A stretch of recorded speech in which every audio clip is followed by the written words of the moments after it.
నందిగామ నియోజకవర్గంలో ముప్పాల గ్రామానికి సంబంధించిన మా వైఎస్ఆర్సీపీ యువ నాయకుడు మణితేజ కొంతమంది ఏదైతే 3 నెలల క్రితం జగన్మోహన్ రెడ్డి గారు ఒక పుట్టినరోజు కార్యక్రమాలు చేసి మరీ ముఖ్యంగా వైఎస్ఆర్ కాంగ్రెస్ పార్టీకి తేజ కానివ్వండి, వాళ్ళ కుటుంబ సభ్యులు కానివ్వండి, ఎంతో యాక్టివ్గా క్రియాశీలకంగా మా పార్టీకి మద్దతు ఇస్తున్నారు.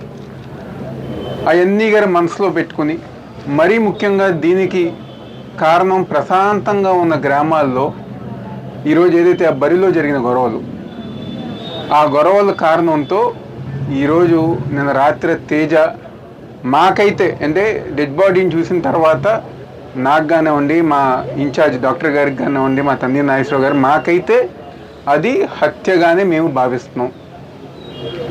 ఎందుకంటే సోషల్ మీడియాలో తెలుగుదేశం పార్టీ వాళ్ళు కానివ్వండి, లేకపోతే కొంతమంది పోలీసు వాళ్ళు అదేదో యాక్సిడెంట్గా చిత్రీకరించాలని చెప్పని ఒక అబద్ధపు ప్రచారంగా వాళ్ళు చూస్తున్నారు. కానీ ఈరోజు క్రియాశీలంగా వైఎస్ఆర్ కాంగ్రెస్ పార్టీకి జగన్మోహన్ రెడ్డి గారికి పనిచేస్తున్నారు. కాబట్టి ఈరోజు 27 సంవత్సరాల యువకుడు తను, చిన్న వయసు ఉన్న ఆ కుర్రాన్ని ఈరోజు తెలుగుదేశం పార్టీ కార్యకర్తల, నాయకుల, దాని వెనకమాల ఎంత పెద్దవాళ్ళు ఉన్నారో ఎవరున్నా కానివ్వండి, పోలీసు వారు దీని మీద తగిన యాక్షన్ తీసుకోవాలి.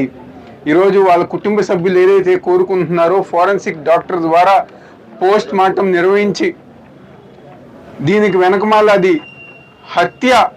ఎందుకంటే ఇందాక డాక్టర్ గారు చెప్పారు, యాక్సిడెంట్ అవుతామో ఏదో ఒకటి అవుతాం, ముందు పక్క తగులుతుంది, లేకపోతే వెనకమాల పక్క తగులుతుంది, పక్కన తగులుతుంది.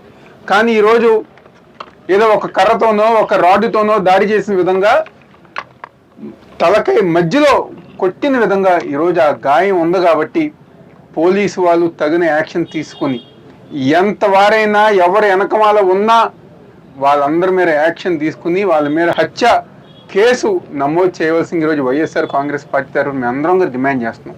ప్రతి గ్రామంలో కానివ్వండి, ప్రతి నియోజకవర్గంలో, రాష్ట్ర వ్యాప్తంగా ఎవరైతే వైఎస్ఆర్ కాంగ్రెస్ పార్టీ జగన్మోహన్ రెడ్డి గారు ఒక నాయకత్వంలో పనిచేస్తున్నారో ఈరోజు వాళ్ళందరం గారా ఇబ్బంది పెట్టే విధంగా, హత్యలు చేసే విధంగా, దాడులు దౌర్జన్యాలు చేసే విధంగా ఈరోజు కూటమి ప్రభుత్వం ముందుకెళ్తాం.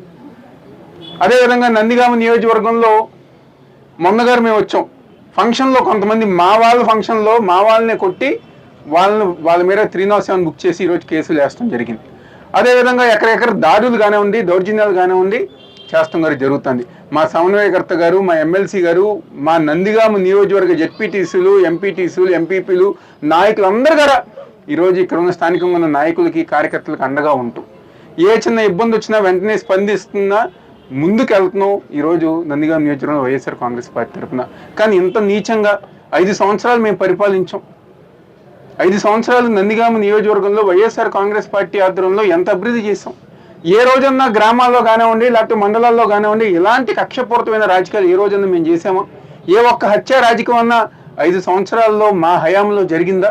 కానీ ఈరోజు మీరు వచ్చిన 6 నెలల్లో ఎన్ని దాడులు, ఎన్ని దౌర్జన్యాలు, ఎన్ని హత్యలు జరిగినాయి అని చెప్పి ఈరోజు కూటమి ప్రభుత్వాన్ని మేము అందరంగా ప్రశ్నిస్తున్నాం. ఈరోజు దీనికి చంద్రబాబు నాయుడు కానివ్వండి, పవన్ కళ్యాణ్ కానివ్వండి వీళ్ళు సమాధానం చెప్పాలి. ఆ కుటుంబానికి వీళ్ళు సమాధానం చెప్పాలి.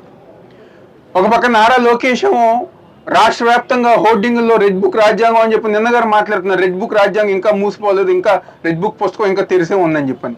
అంటే రెడ్ బుక్ అంటే ఇదా మనుషులు ప్రాణాలు తెస్తున్నాం? రెడ్ బుక్ అంటే పోలీసు వర్గం మేము సూటిగా ప్రశ్నిస్తున్నాం. ఏంటిది? ఏ విధంగా గ్రామాల్లో, నియోజకవర్గాల్లో ఏ విధంగా దాడులు జరుగుతున్నాయి, దాన్ని మీరు ఎందుకు అరికట్టలేకపోతున్నారని చెప్పి ఈరోజు పోలీసు వారంగా మేము డిమాండ్ చేస్తున్నాం. స్థానికంగా ఉన్న మా నాయకులు కానివ్వండి, పైన ఉన్న జగన్మోహన్ రెడ్డి గారు ఈరోజు ఈ కుటుంబానికి అండగా ఉంటుంది. తప్పకుండా ఎవరైతే ఈరోజు మా అభిప్రాయం హత్య జరిగిందని చెప్పని దాన్ని నిరూపించాల్సిన బాధ్యత ప్రభుత్వం మీద, పోలీసుల మీద ఉంది. మా అనుమానాలు ఏవైతే ఉన్నాయో అవన్నీ గారు నిరూపించాల్సిన బాధ్యత ఈరోజు ప్రభుత్వం మీద, పోలీసుల మీద ఉంది. తప్పకుండా ఈరోజు ఆ కుటుంబానికి న్యాయం చేసే విధంగా, చనిపోయిన తేజాకి న్యాయం చేసే విధంగా ఈరోజు మేమందరం గారు అండగా ఉంటాం రాబోయే రోజుల్లో. ఎందుకంటే ఇలాంటి సంఘటనలు కనుక జరిగితే తప్పకుండా ఆ బాధిత కుటుంబం గారు గుర్తుపెట్టుకుంటుంది. ఇంకా ఉండేది 4 సంవత్సరాలు, ఇంకా ఒక సంక్రాంతి అయిపోయింది, ఇంక ఉండేది 3 సంక్రాంతులే. 3 సంక్రాంతుల తర్వాత మళ్ళీ జగన్మోహన్ రెడ్డి గారు అధికారంలోకి వస్తారు. ఎవరైతే తప్పు చేశారో తప్పకుండా చట్టం ముందు నుంచే పెట్టే విధంగా జగన్మోహన్ రెడ్డి గారు ఒక నాయకత్వంలో మేము రాబోయే రోజుల్లో ముందుకు వెళ్తామని గారు ఈరోజు కూటమి ప్రభుత్వం నాయకులకి పోలీసులకి ప్రతి ఒక్కరి గారు చెప్పదలుచుకుందాం. తప్పకుండా ఆ కుటుంబానికి అన్ని విధాలుగా స్థానికంగా ఉన్న మా నాయకులు మా డాక్టర్ గారు అందరూ గారు అండగా ఉంటారు సందర్భంగా చెప్తూ సెలవు తీసుకుంటున్నాం.